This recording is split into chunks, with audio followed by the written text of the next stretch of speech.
Chris, the 32-year-old, Lucas Peters. And I told her, why are you dating a guy whose first name is the last name, his last name is the first name? That's problem number one. All right, the idea. So, part of the job is paying attention to what you're doing, online and otherwise. Hey, by the way, at 12:25, what's the attention span of an average adult?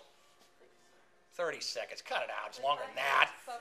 What's that? Depends on the subject. Depends on the subject. That's very good. You should be a journalist. The answer is it does depend on the subject.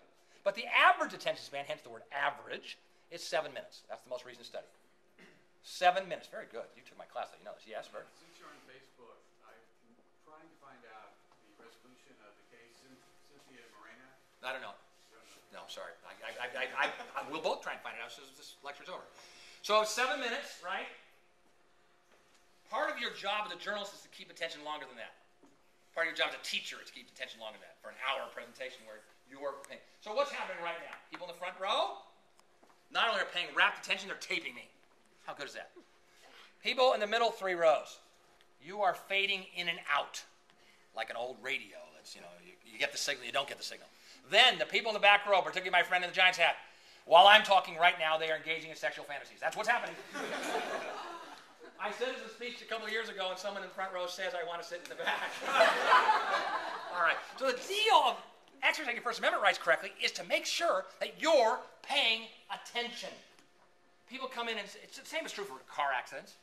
More often than not, when people come in and say I was in a car accident, they say, God, I didn't notice that. The car turning right in front of me, or whatever. Journalists have to notice things. That's your job. Heightened attention. All right. So you can be in my office for defamation. You can also be in my office if you publish things that are truthful, but you do so in a way that invades privacy.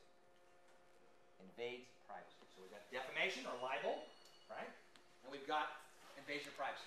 I don't mean a woman's right to privacy over sexual reproduction. That's a different kind of privacy. I don't mean a police officer coming to your house and rifling through things. That's Fourth Amendment privacy. I mean someone being able to sue for an invasion of privacy. There are 3 kinds. A disclosure of private facts, which we'll look at. Taking someone's likeness and using it without their consent when it's not part of a news story. And actually intruding on their seclusion while you're gathering the news. This has really been big for my clients, my college journalism clients this year, because there's so many journalists who are covering these sit-ins and then they get arrested in the sweep themselves. So I have at least 3 matters going now that we're challenging the right to arrest the student journalist when they're, quote, just doing their job. And the universities are saying they're there. They're citizens. They don't have extra rights. They were trespassing. So let's look at the 3 of them, all right? We're going to see how fast we can learn things. Here we go.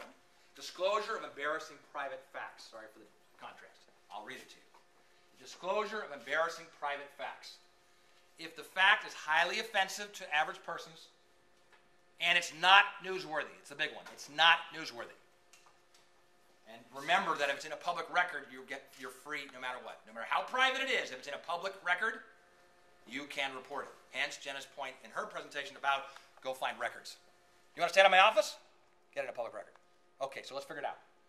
Private fact that not a lot of people know, and you're outing someone or you're disclosing something about them. It has to be highly offensive, though. So I'm going to tell you something right now. Our little secret. Ready? Every morning, I eat a bowl of cashew. This kind of sawdust-like cereal that unless you put fruit or sugar on it, it's literally like eating sawdust. Healthy sawdust, apparently, but sawdust, right?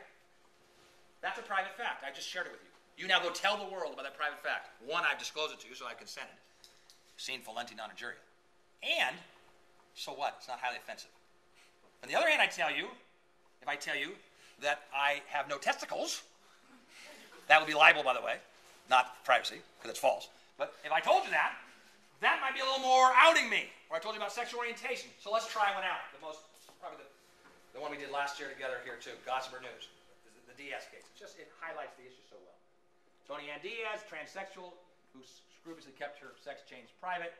While enrolled at community college, she was elected student body president, the first woman to hold that office. The local newspaper columnist, my client, reports that Diaz is no lady, but is in fact a man, and the students in her PE 101 class might want to make separate showering arrangements. Okay, violated one big rule.